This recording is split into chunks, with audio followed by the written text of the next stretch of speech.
सुनो जी, जल्दी से दरवाजे के पास फूल लगा दो, काव्या आने वाली है। हाँ हाँ, सब ठीक से होना चाहिए।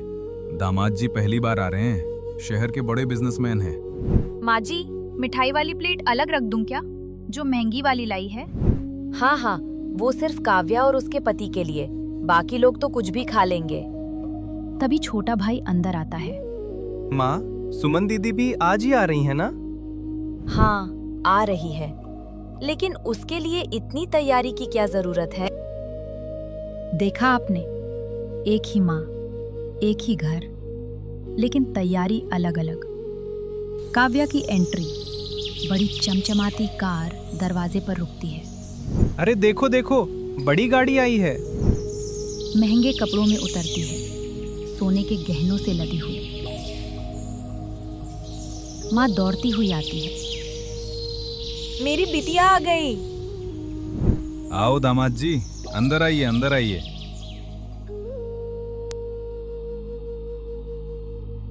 कैसे हो सब? गांव तो वही पुराना है। दीदी, आप तो बिल्कुल फिल्म स्टार लग रही हो।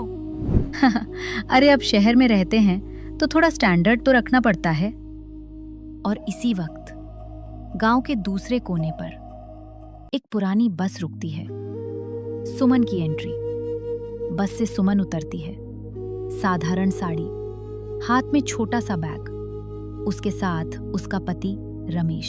सुमन, बुरा मत मानना, हम गाड़ी नहीं ला सके। कोई बात नहीं, मायका है, यहाँ दिखावे की जरूरत नहीं। दोनों पैदल घर की तरफ चलते हैं।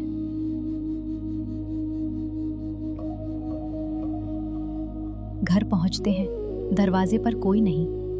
अंदर से हंसी की आवाज आ रही है। सुमन धीरे से अंदर आती है। माँ, सबकी नजरें उसकी तरफ मुड़ती हैं। आ गई, ठीक है, अंदर आ जा। न आरती, न फूल, न कोई खास स्वागत। क्या फर्क देखा आपने? एक बेटी फूलों से स्वागत, दूसरी बेटी सिर्फ औपचारिक मुस्कान। लेकिन कहानी यहीं खत्म नहीं होती। सब लोग खाने बैठे हैं। ये स्पेशल पनीर और काजू की सब्जी काव्या दीदी के लिए। सुमन की थाली में साधारण दाल और आलू की सब्जी। कोई बात नहीं सुमन, हमें यही पसंद है। हाँ, आदत भी तो ऐसी ही होगी ना। सन्नाटा। सुमन कुछ नहीं बोलती। कभी कभी खामोशी सबसे तेज जवाब होती है। लेकिन क्या सुमन हमेशा चुप रहेगी? रात को काव्या और सुमन अकेले छत पर मिलती हैं। तो कैसी चल रही है तुम्हारी जिंदगी? सुना है तुम्हारा पति छोटा सा काम करता है। हाँ, छोटा है, लेकिन ईमानदार है। ईमानदारी से पेट नहीं भरता सुमन, पैसे चाहिए, पैसे। दीदी, इज्जत पैसे से नहीं मिलती। गलत। आज देख लिया ना, मायके में किसकी इज्जत है। सुमन चुप, लेकिन उसकी आंखों में आंसू नहीं, एक अजीब सी चमक थी। काव्या को लगा वो जीत गई, लेकिन क्या सच में? सुबह सुबह गांव में खबर फैलती है, आज पंचायत में बड़ा फैसला होने वाला है। माँ पिता घबराए हुए हैं। अगर ये बात बाहर आ गई तो हमारी इज्जत चली जाएगी। लेकिन अब क्या करें? सुमन सब सुन लेती है, उसके चेहरे पर हल्की मुस्कान। तुम मुस्कुरा क्यों रही हो? क्योंकि सच सामने आने वाला है। कौन सा सच? क्यों घबराए हैं माँ पिता? और पंचायत में ऐसा क्या होने वाला है जो दोनों बहनों की इज्जत का असली फैसला करेगा? क्या अमीरी जीतेगी या कुछ और? सुबह का सूरज निकल चुका था, लेकिन सोनपुर गांव में आज अजीब सा तनाव था। हर गली में एक ही बात, आज पंचायत में बड़ा फैसला होगा, आज सच सामने आएगा। लेकिन कौन सा सच? पंचायत का चौपाल पर गांव के बड़े बुजुर्ग बैठे हैं, सरपंच बीच में बैठे हैं। सब लोग शांत हो जाओ, आज जो बात उठी है उसका फैसला यही होगा। ये सब क्या है? हमें क्यों बुलाया गया है? उसका पति विक्रम थोड़ा घबराया हुआ। पता नहीं, लेकिन देखना कहीं बेइज्जती ना हो। उधर सुमन और रमेश चुपचाप खड़े हैं। सुमन की आंखों में आज आंसू नहीं थे, बल्कि आत्मविश्वास था, जैसे उसे सब पता हो।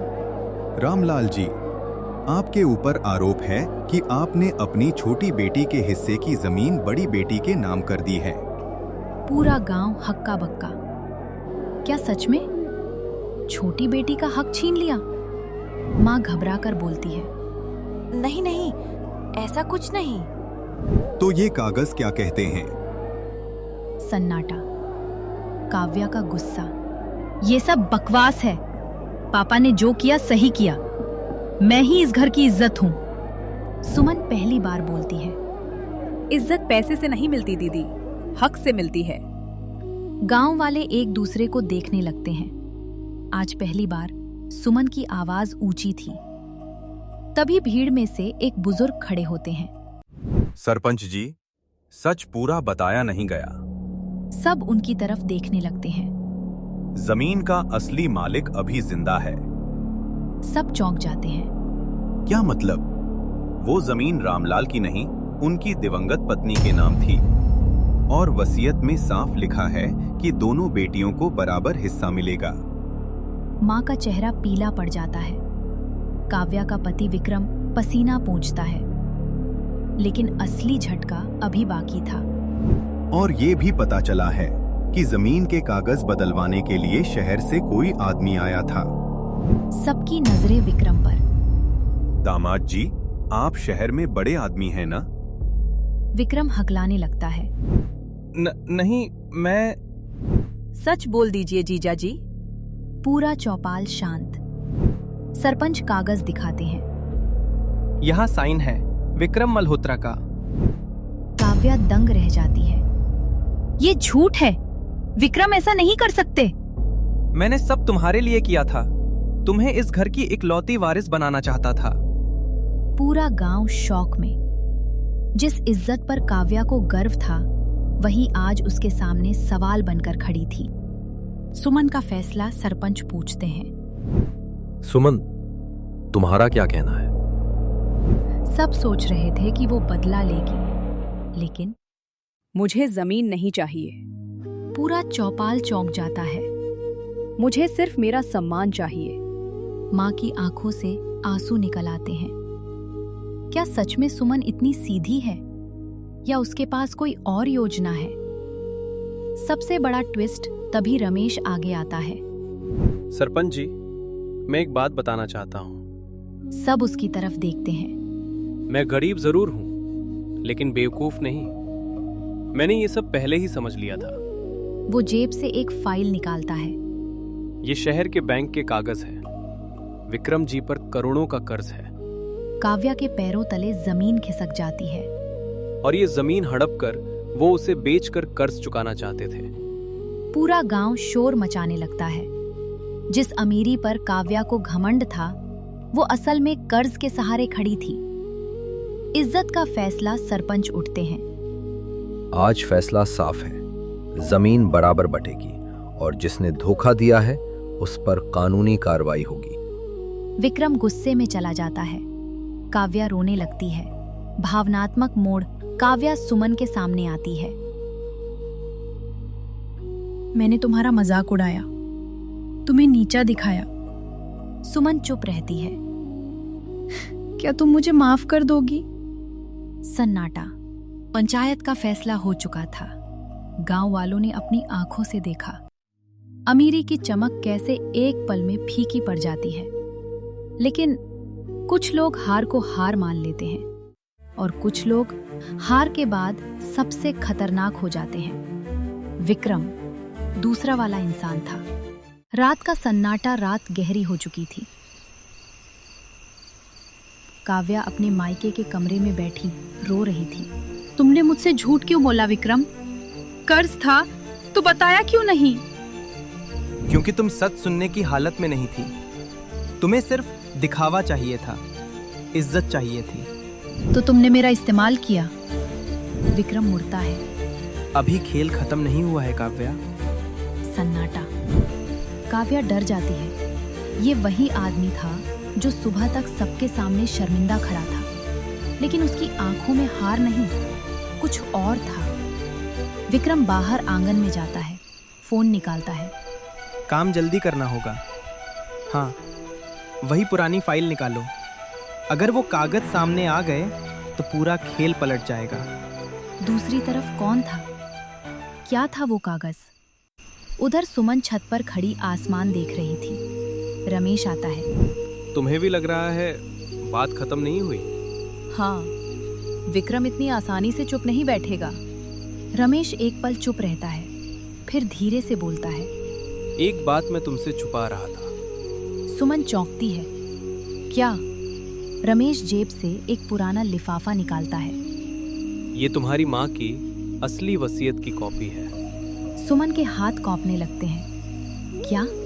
क्या पंचायत में दिखाई गई वसीयत असली नहीं थी? सुमन लिफाफा खोलती है।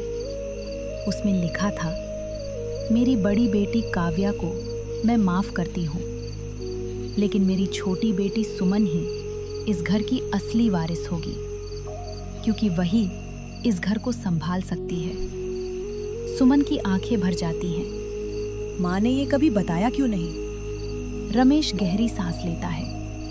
क्योंकि ये वसीयत कभी सबके सामने आई ही नहीं, किसी ने इसे छुपा दिया था। सन्नाटा। दोनों एक दूसरे को देखते हैं। एक ही नाम दिमाग में आता है, विक्रम। अचानक हमला। अचानक नीचे से शोर की आवाज। आग! आग लग गई! सब नीचे दौड़ते हैं।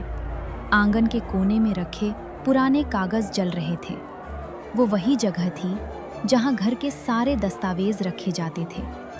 माँ घबराकर रोने लगती है। सब जल जाएगा, सब खत्म हो जाएगा। सुमन दौड़कर अंदर जाती है। रमेश उसे रोकता है। पागल हो गई हो? आग है। वो कागज, माँ की वसीयत। विक्रम दूर खड़ा सब देख रहा था, चेहरे पर अजीब सी मुस्कान। क्या ये आग हादसा थी या किसी ने जानबूझकर लगाई? टकराव। सुमन आग से कुछ कागज बचा लाती है। आधी जली हुई वसीयत उसके हाथ में है। वो सीधे विक्रम के पास जाती है। ये सब तुमने किया है ना? साबित कर सकती हो? गांव वाले इकट्ठा हो जाते हैं। विक्रम, सच बोलो। विक्रम अचानक जोर से चिल्लाता है। हाँ, मैंने किया, क्योंकि इस घर की जमीन ही मेरा आखिरी सहारा है। सन्नाटा। पूरा गांव पत्थर बनकर खड़ा है। असली इज्जत सरपंच को बुलाया जाता है। विक्रम को पकड़ लिया जाता है। काव्या रोते हुए सुमन के सामने गिर पड़ती है। मैंने हमेशा पैसों को इज्जत समझा, लेकिन आज समझ में आया, इज्जत तो तुम हो सुमन। सुमन उसे उठाती है। दीदी, घर पैसे से नहीं, रिश्तों से चलता है। आज सोनपुर ने देखा, असली इज्जत गहनों से नहीं, सच्चाई से मिलती है।